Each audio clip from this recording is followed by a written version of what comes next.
Easy does it. You know what? I don't even need to talk about it, but I will tell you that everybody sleeps on Two Hard Motherfuckers with MC Ren and the hitting the. I got some motherfucking drums in the back. You know what I'm talking about? Two Hard Motherfuckers. I wish a female group would cover Two Hard Motherfuckers. I wish I could find two girls, one that played the drums and one that played the guitar, and one to fucking rap that shit. And I guarantee you that's millions of hits on YouTube. Here we go. Silk the Shocker. This one had Run on it. Run. Run, run, run. I don't give a fuck. When you see me, better know, run. But it's not that great. Couple good songs on it. What is that? What do we got here?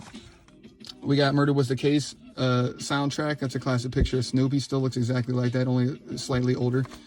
Same body build and everything.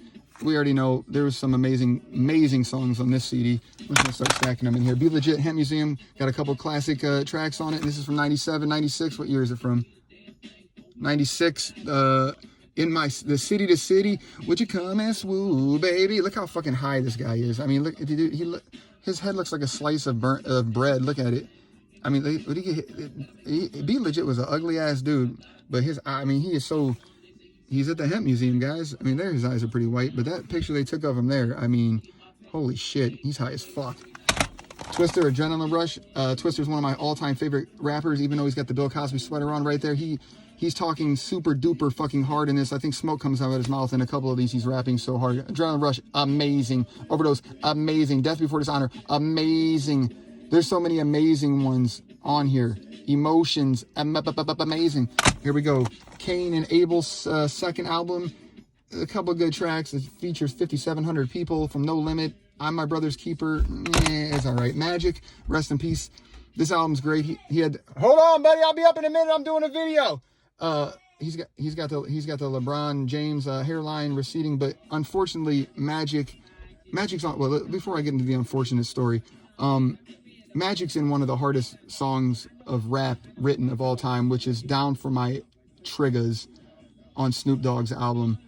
Fuck the mother, cause I'm down for money. Well, fuck the mother, cause I'm down for money. Well, fuck the mother. That dude, I pulled up recently. I was driving by Acme, and there was a black dude in this fucking nice ass Cadillac, darked out windows, and he was blasting that song, man. And I was like, hell yeah. But unfortunately, Magic did die along with his wife in a car accident, which is crazy. I forget what year it happened, but Magic, rest in peace. I mean, there's the ice on my wrist shine like a light, even that day, even that night. Magic was spitting back then. Dude, oh man, I have paperwork probably I was talking about. I don't even know what this is. No, I'll be done in a few minutes, bro. Hold on. Not a big fan of Trapped in Crime. I do like his little tattoo. It looks like he is coming fresh out of the jail cells back there. I have a huge poster of this too. There's a couple dope tracks on it. I mean, dude, that's why I'm covered in tattoos and No Limit. Like, these guys were my idol back in the day, because I mean, I grew up in the projects, and I mean, I was just so fascinated with the tattoos, the iced out rollies, the No Limit. I don't like that No Limit charm. That's when they switched it up. But the TRU records, I have a TRU on my chest just like that. I have gold teeth. I got gold rings. I had a real gold framed pair of glasses. I mean, that's what it was like back then. I didn't want to buy this back in the day. This is a burn copy. Master P got a little fucking contract because he was rich enough to have gold toilets in his house and elevators, that he was able to get a contract with the Charlotte fucking Hornets back then and played a few games for the Hornets preseason league. And he came out with an album and B-ball. I mean, there's some funny songs on here, but no, definitely not worth buying or listening to. Mr. Servon, another one on No Limit, has some classic ones. This was a great selling album, probably his best selling album of all time. No, I'm not done. Give me a minute. Watch TV. I'll be up. Hold on. I'm talking about something. We'll keep going. Trey 8 Ghetto Stories. This bitch is hard as fuck to find. This is old No Limit, 94 No Limit, 95, 94, 95. Probably in 94 is when he made it. But Fright Night, dude, there's some, this is dope ass, dark ass underground gangster shit right here. TRU. I use this emblem right here to tattoo TRU on my own chest. I made a stencil, I drew it on with a marker and a pen, and I carved this into my chest with Indian ink when I was 15 years old. And it actually doesn't look that bad. Hold on, let me show you. Let me show you something here. Let me show you something. Look at this. I'm gonna show you. Look at that. That's not bad for what it was back in the day. That's how much I was into No Limit. This is one of my favorite double albums of all time, dude. Everything they talk about here. This is the original Smoking Green one. If you look it up now, they Smoking Green has been removed for copyright reasons, but this is the original one. This is probably worth 50, 60 bucks. King George's first album, which is most people don't have. This is not on No Limit. This is before he got on No Limit. Or no, this is not. This is after he was off No Limit. This is from '96. This is a really hard album to find too. Master P. See, now we're getting into stuff that nobody has. This is it looks just like a No Limit CD, but it's obviously not. It's produced by Howard Q, which I have no idea who that is. But he was a DJ that made his own shit. And this is an originally pressed, I'm pretty sure nobody has these. An originally pressed CD on a silverback, Concrete Jungle. I'm the strongest around. No, for real though. I doubt anybody has this. It's just a mix of all Masterpiece stuff done by a local DJ, and he actually spent tons of money printing it out, so it's official. Oh, but this right here, this is like a $300-400 CD right here. This is Master P's original fucking release of Ghetto's Trying to Kill Me. Man, it's so cool that I haven't been in this stuff in such a long time, and I got these gloves on me like I'm like I'm digging in a fucking like I dug up a treasure. But this is the original. Like I kept it. I mean, I think I spent like $200 on this maybe 15 years ago, and it's probably worth like $4 now. 94 original release, crispy ass condition, no scratches. Good luck trying to find a better copy of that, which I mean you might be able to, but they're getting harder and harder to find. Amazing. You can see even they didn't even blur her tit out. Her nipple is showing. I'm not done yet, buddy. Almost. I'm getting there. A few more minutes. Mr. Marcello's Brick Livin'. This is the one that was on No Limit and Tough Guy Entertainment together. There's definitely a couple good tracks on here that I like. They did the artwork right. Mr. Marcello's, even though he kind of looks like a Ninja Turtle, that's a dope ass album. Here it is. This fucker right here.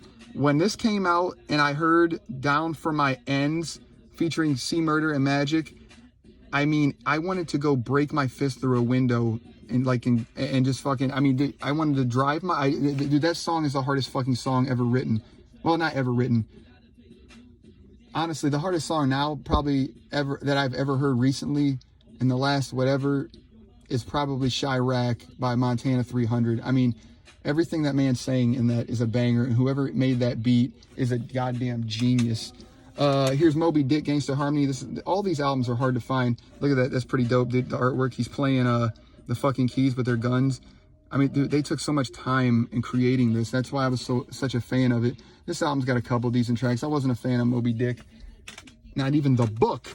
Ghetto Commission. Look, I don't even know if they gave all these guys enough charms, because that charm doesn't look like that's sitting right on his chest at all. That looks pretty CGI. They're like, hey, just come fucking throw the shirt on and we'll take these pictures and you can go home. These dudes never made it anywhere. There's a couple tracks on here that are pretty hard, but you can tell by all their faces that they knew this was going to be their last album. Here we go. Moving on. Oh, there's Magic White Eyes. This is on later, the newer No Limit. Not a big fan of it.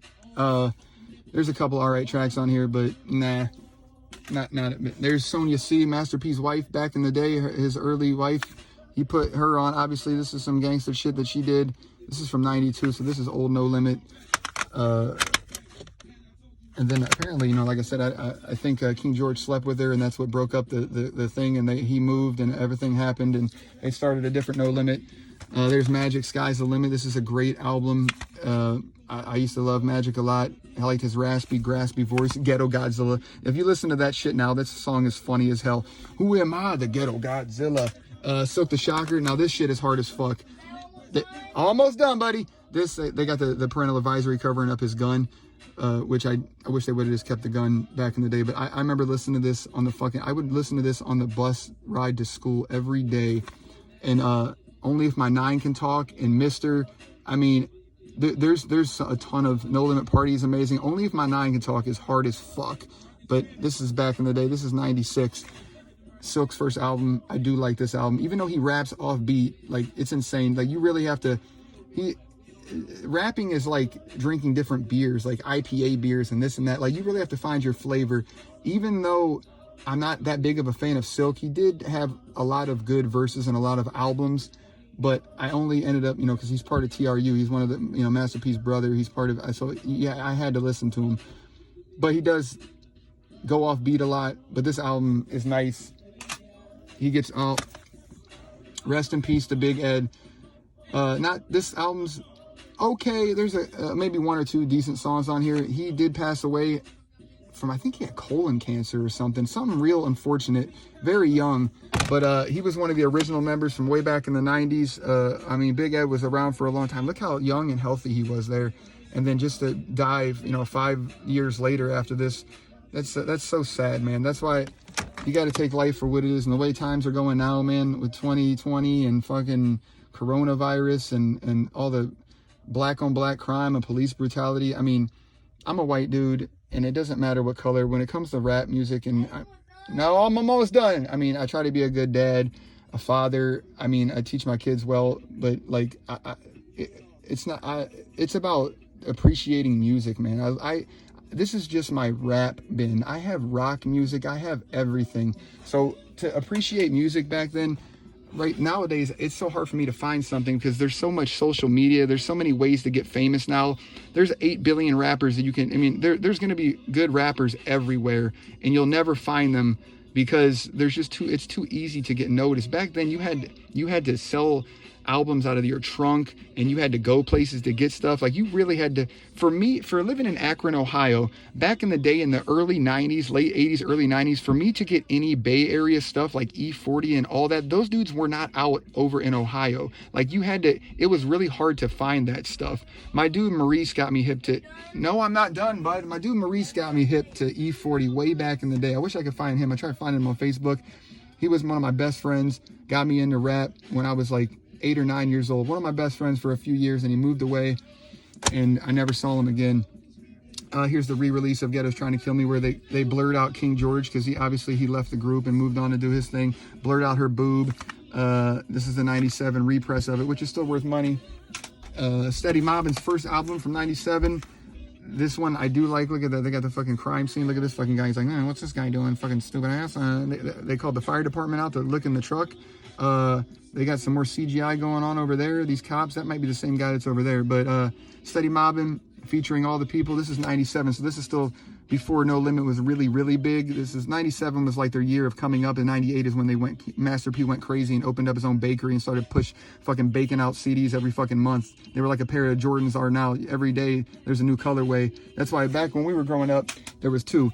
First day of school, you got a fresh pair of the freshest shoes you could, and then you wouldn't have to wait. You'd wait all the way up into the playoffs before they dropped the second colorway of a shoe, and that was it. You didn't have to buy a pair of shoe every month like they do nowadays. Here's another No Limit. I don't know if this is a Smoking Green one. It's not. See, Smoking Green has been removed.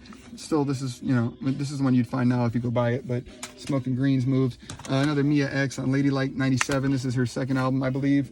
It's not too bad. Here's TRU, and this is not the original. This is the repress of it. I can never find the original, and if I do, it's probably like $200 or $300, so I gave up looking for it. This is 93. It's the second release of it. It's not the original No Limit release, which is very unfortunate. But even then, it's not really worth that much. Mr. Servon's first. I love this life insurance. I love that cover. He's dead in his thing. He's got the money thing. His mom was crying. I love the artwork on this. There's definitely some hard ass. Let's Get It Started is a hard ass track if you're into gangsta music. Let's Get It Started is letting you know Limit was fucking coming to take over. 97. Mr. Servon, this is a great album. He was one of the original way back in the day members too. Master P, Mama's Bad Boy. This is Master P's first album. Very, very fucking NWA old school. He's got the Raiders hat on, the crime scene, the fucking plaid shirt. I mean, if this doesn't scream fucking 92, 91. Old No Limit logo, the fucking lens fisheye picture. This album, back then, I mean, underground at its finest. You couldn't get it. Here we go. What do we got here? Man, this video is going to be a long one. I'm going to chop this bitch up. Best Buy, Voices of the Street, No Limit. Obviously, I had to pick this up. I'm pretty sure it's a promo. It might not be. I don't know. You can probably find it, but it's on No Limit, so I got it. Little Rick's first album. This is dope. He had a second album in 98 that wasn't too bad. Then I started quick hearing about him, but I only cared about the No Limit one. But this is a nice ass G-Funk West Coast 90s No Limit album. Mystikal's first album, we don't need to talk about that very much because it blew people's minds out of the water. Mystical, his style, he was the only actual No Limit soldier. I'm pretty sure he was in the war. I don't know if he was a dentist or not the war, but he was in the military. Only actual No Limit soldier. it's a great album. His only album that I pretty much fuck with. He had a couple obviously good songs later on down the road. I always thought this was funny. Like there's all cool shit. Parental Advisory. Okay, him at the show. I don't really can't tell right now through the camera what that is. Okay, there's a soldier down here. We got a Rest in Peace. You know, that's pretty gangsta. He's signing the No Limit contract. But what the fuck are these construction workers doing over here? I mean, what is that picture? Just some fat white guy mopping the floor? That doesn't make any sense. Come on, Mystical. Shit. West Coast Bad Boys 2.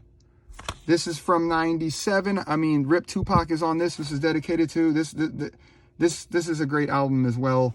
No Limit. Master P was doing it. Oh, there's another copy of it. They didn't make 2 of those. That's another 97 copy. We're almost done here, guys. I promise. My kids are awake. They're like, where are you, Dad? We need you. Mac's second album. Not a big fan of World War III. Right after this, he went to jail. That was the end of that. But his first album is one of the hardest. It better be in here unless I took it out. I don't know. It could be in another pile. Oh, no, I see it. It's over there. Shell Shocked is my favorite. This one's not too good. Soldier Slim, The Streets Made Me. I love this album. I still play this in my car quite often. Rest in peace, Soldier Slim. The I'm Bout It soundtrack. I had the VHS tape of the I'm Bout It somewhere. This is a great album. This came out in 97. The movie is definitely an underground fucking cult B classic trap house movie. If you haven't seen I'm Bout It, go get it. The soundtrack's amazing too. Trying to get a meal ticket. This is another rare one. This bitch is still brand new sealed. This is Dangerous Dame, Escape from the Mental Ward. My brother had that exact car. That's how. If you in the 90s, if you were into rap and Menace to Society and watching you know, just urban hip hop movies, just the style that they brought. I mean, if you didn't have a 5.0 Mustang on Dayton spoke wires, you were not cool. Obviously, he was cool enough to escape from the mental ward and be a Dangerous Dame, but he was able to get this. Probably shouldn't have. I wouldn't have went with that shirt. But definitely I would have went with the fucking 5.0 Mustang. Masterpiece on it. This is one of the early No Limit releases that's very hard to find. And this bitch is still fucking crispy brand ass new sealed. And we're moving on. Masterpiece second album, The Ice Cream Man.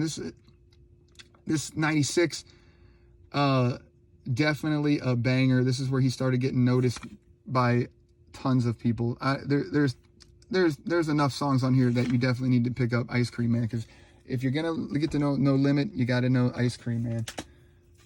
Another Steady Mobbin'.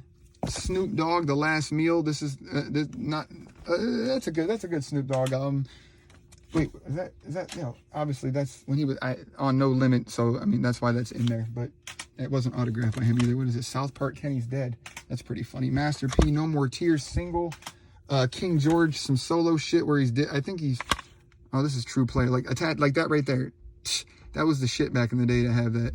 Obviously, this is not on No Limit. It's on garbage-ass Warp Records. This is King George by himself.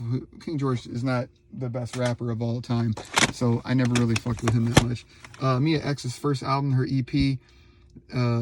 This is about the only one that I do mess with it. She's got a lot of dope shit on this one. Mia X is she gets the pass. She's not just because she's on No Limit, because she's actually a great female artist. Young Bleed, this album was the shit. I have the platinum album of this too, or the gold album of this. This was the first release of 98, I do believe.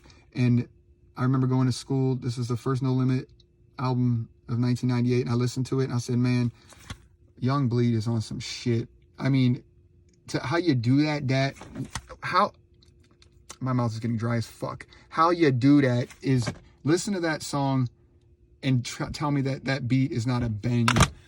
Soldier Slim in the original gold case, his first album on No Limit, one of my favorite, possibly my favorite No Limit album of all time. He's one of my favorite rappers. I mean, look how much is going on in that fucking cover. And believe it or not, they actually buried Soldier Slim in that leather army fatigue with his charm. That's the outfit he was buried in. This album, there's a lot of good tracks on this. Soldier Slim in the original gold case, one of my favorite. There's a bootleg of Scarface. Here's TRU. I mean, this was their later album with Hootie Who on it and stuff like that. There's a couple good tracks on it. I wasn't the biggest fan. Now here, this is the first album that I ever bought of No Limit. I bought this for 50 cents at the Exchange back in the day. It's an EP of West Coast Bad Boys, High for Christmas. It is a rap album of No Limit, and it's funny as hell. And there's this one song, Jackin' for the Holidays. They just steal all the old beats and rap over them in a diss track. And I was like, what the fuck? Who are these guys? Because this is from 95. So obviously that's when I first started finding out about No Limit, 94, 95. I got this. Ever since after I saw this and listened to it, that is when I fell in love with No Limit. Me and my brother were all about No Limit. Rest in peace to my brother. All right, Prime Suspect. This guy looks like Vince McMahon. I always thought, pointing out the Vince McMahon's pointing out the fucking, they're guilty until proven innocent, which is true. If this CD cover and album title doesn't make sense today, I don't know what is. So it's unfortunate, but I mean, that's just the way.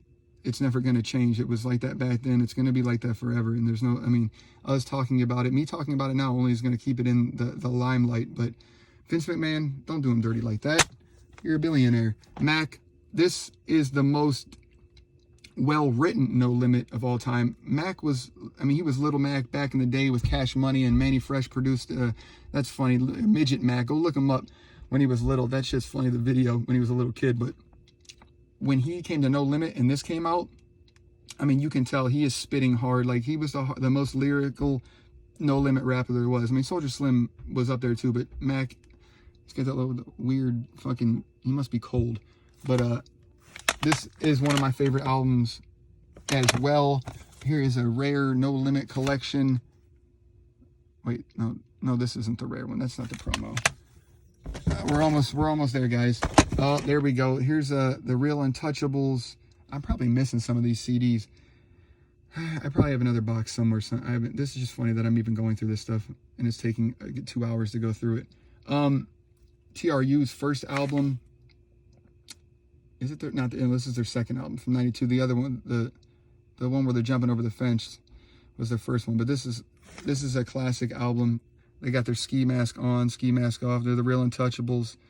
Understand the Criminal Mind, featuring EA Ski. That EA Ski was the early shit back on No Limit. They gave you the option on this, which I like. They gave you the parental advisory one, or you could see her flat butt cheeks. But back then, that was Baby Got Back, fucking okay booty style. That ain't shit, man. My ass looks better than hers. Skullduggery's first album, this one I do like. It's produced by No Limit, but TSO Records also did. It was like a mix between his camp and No Limit, and there's definitely some bangers on that one. TRU, this is the first time you got to hear Bout It, before they dropped it on the Ice Cream Man, but this is the original release of it, and then they re-released it with the remix. But there's some great, is that Tommy Davidson cutting himself right there? From fucking Living Color? That's how I always thought that was. But, is that his name, Tommy? I don't remember shit. This is when they started getting big. There's a single. That's all, folks. No, it's not. Ironically, this was put on the one album of White Eyes that I showed you earlier. And this song is called What by Magic. And it's a promo. And it's amazing. This is amazing. I got this first, and then I bought the other album, and it's not even on the other album that it says that it's going to be on. It says it's going to be on White Eyes, and you look at White Eyes and it's not on there. They fucking got over on that one. Fiend's first album, I do love this. There's a ton of good songs on this one. One in Every Family. Look at this fucking crackhead in the back reaching for, he wants that cell phone, dude. That was the shit back in the one. Is that a cellular one? Hell yeah, it was. That's No Limit for sure. There's One in Every Family. Ugh, we're all drugged out, but there's some awesome ass songs. If my man Soulja Slim, I love how they always would give you the coming soon date, and you would just fucking mark it on your goddamn rap calendar. All right, Sons of Funk, that was No Limit's R&B group. His head's really matching very well. But that guy, what the fuck? They had Photoshop. Why wouldn't they just have? They couldn't get him all there one day. Obviously, that they couldn't get him to stand in the desert. But what's going on with that Photoshop? That guy's hands missing, his body's missing. I never even noticed that till right now. I never really looked at this cover. What is that? A fucking fantasy world back there? What the hell's happening on this? There's definitely Make Love to a Thug. There's a couple decent tracks on here for being an R&B No Limit CD. The guys weren't the best singers in the world, but it's got No Limit beats, and they're doing their thing. It's very undergroundish. I mean, the Sons of Funk, they were all right. And we're down to the nitty gritty, guys. Here is Straight Business EA Ski sealed cassette tape, 93 No Limit. Part of the collection. What do we got here? Here's a sealed copy of The Real Untouchables hanging in the hood maxi cassette. Crispy ass, brand new, No Limit from back in the day. Here's another.